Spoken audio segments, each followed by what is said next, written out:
Hello good people of the internet and welcome to Minecraft, where today I am conquering Minecraft. So I just thought I mean 1.12 isn't quite out yet. It is coming out this Friday, hopefully. It is currently Thursday and I could not be bothered to wait any longer. So I am playing on the 7th the 7th pre-release. And yeah, I'm starting a new world. It's going to be a single player let's play world where I just do things and stuff, where I conquer Minecraft, and it's going to be amazing. So I am just punching a tree for now, as you can see, because that's the first thing you do in Minecraft. And let me tell you a little bit about this world. So I really enjoy caving, I really enjoy resource gathering, etc, etc, but it can get a little bit tedious, and especially when you just want to build something, or like you just want to get some gear, it can be quite frustrating. So this world is a customized world. I have done a few things to it, including changing the spawn rate for dungeons from 7 to 100. So I have many spawners in this world, which will just make life a little bit easier, you know, for finding a skeleton spawner or a zombie spawner, you know, in my area, so I don't have to go miles away to get XP. Obviously it's kind of an early game strategy, because eventually you want to be using pigmen, or endermen, whatever. But it'll just mean that it's a little bit easier for the time being. Also, I have quadrupled the diamond spawn rate, brought it up from 1 to 4.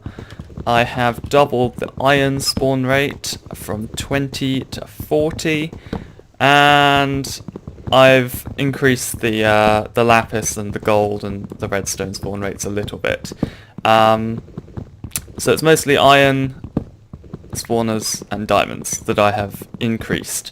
That won't really affect, at least I don't think it will really affect the series or the gameplay, the world. It'll just mean that I have more resources to play with, and I can build bigger, better stuff faster. I'm going to be perfectly honest, Etho is like my role model. I absolutely love Etho's work. His current Let's Play world is just an... I don't know why I'm still punching trees. I got slightly carried away just talking. His current Let's Play world is just incredible. He has so much cool stuff in it, and I basically I wanna do that. So that is the goal for this series, is to build lots of crazy stuff all over the place. I'm pretty good at building, but I'm not, you know, an absolute god at it, like Etho. So, you know, I'm just going to kind of muddle along. I do have some interesting original ideas sometimes, so, you know, we'll just see how this goes. I just really enjoy playing Minecraft, and I haven't done it for a little while, and yeah, I don't know why I just made a wooden axe. That's sacrilege. Let me just tell you quickly about my setup, just in case you're wondering. I'm possibly going to get comments. This is not good. I'm possibly going to get comments, you know, on later videos. Oh, you know, what are you using? What's your setup? Blah, blah, blah. But I'll tell you now.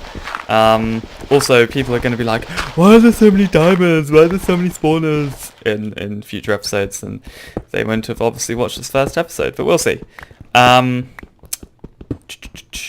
So basically, I have a semi-good computer. It's like 3 years old now.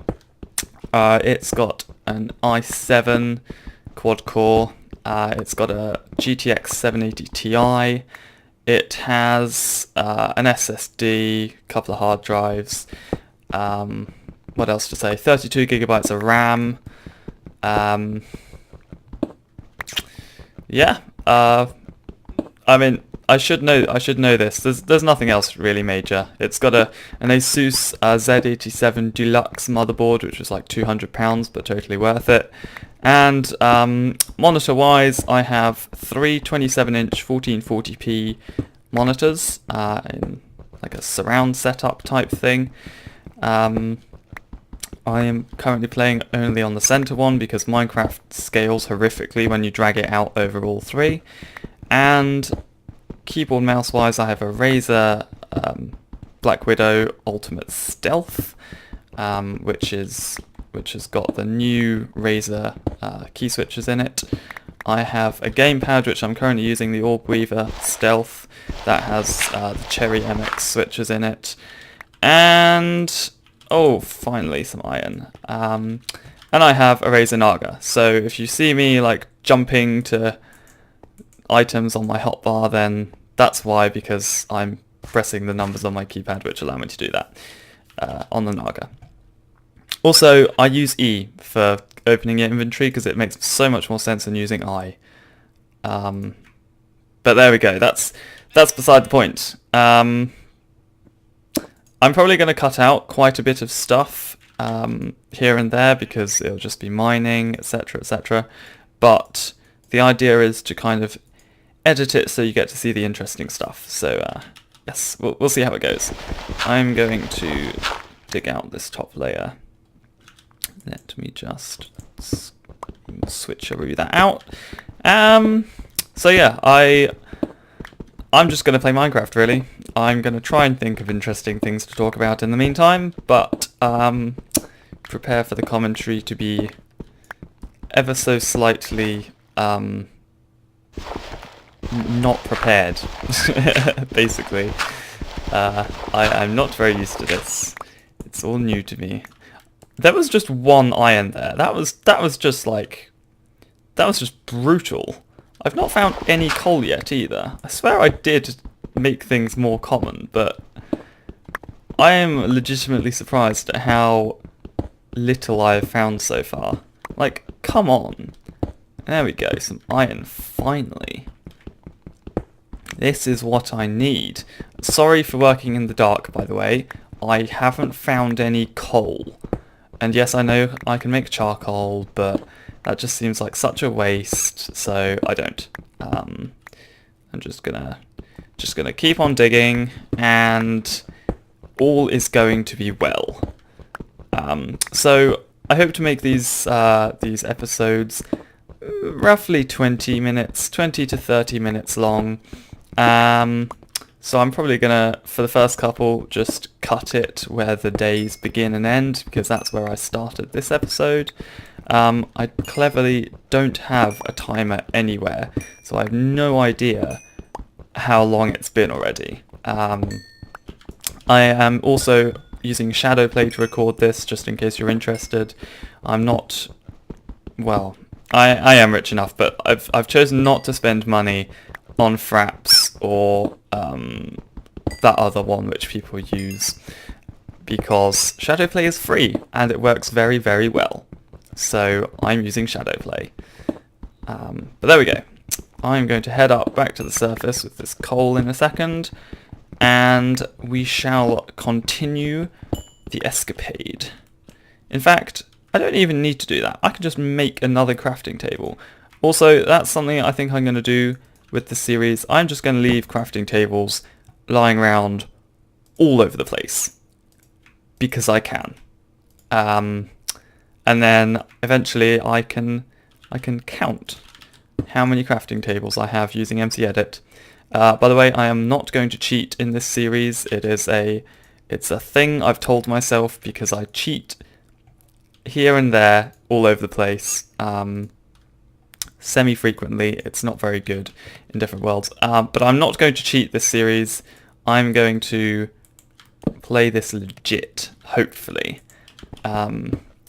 So, no, I'm not going to be using MCEdit to look at where stuff is in the world. I'm going to find it, find stuff the old-fashioned way. I'm not going to copy bits of buildings across, just going to build it. But there we go. So, this is always like the most fun episode to watch, is someone just digging a mine shaft all the way down to bedrock, because they have no idea what they're doing, or they do and that's what you're meant to do. But it's just like, yay, digging a mine shaft, it's so fun. At least I'm getting some resources now. This is a good thing. I wonder how long it will take me to find diamonds. In fact, I just thought I should have gone caving instead of what I did coming down like this, because branch mining, which is basically what this is terribly, terribly boring. I forgot about the new advancement system, but where is it? I swear, like, what? Where? It's meant to be here. I don't know if you can see my cursor, actually. That might be something I'll have to check. Okay, guys, I've just realised why I was still using the 1.11 Faithful texture pack, which I absolutely love because, I mean, I like the default textures. They're the default textures and they're great, but they hurt a little bit to look at. It is amazing what a difference having a 32 by 32 texture has over just 16 by 16.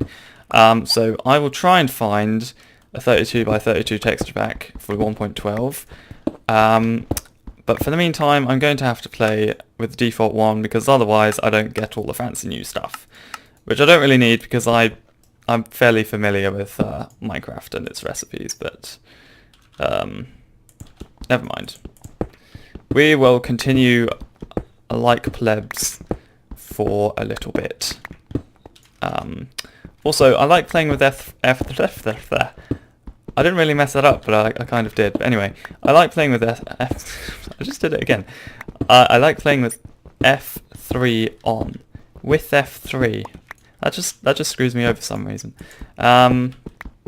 Just so that I kind of know whereabouts I am. And I don't know if it's cheating really, but if I die, I know where I died and I can go back and get my stuff. Let me know if you think that's cheating or not. Either way, I think I'm probably going to... I'll play a little bit with it on and a little bit with it off. I especially like having it on when I'm caving because, like, there's just no other way to tell where you died if you don't have it on. So you're basically screwed and you're never getting your stuff back if you don't. Also, I have changed a couple of game rules.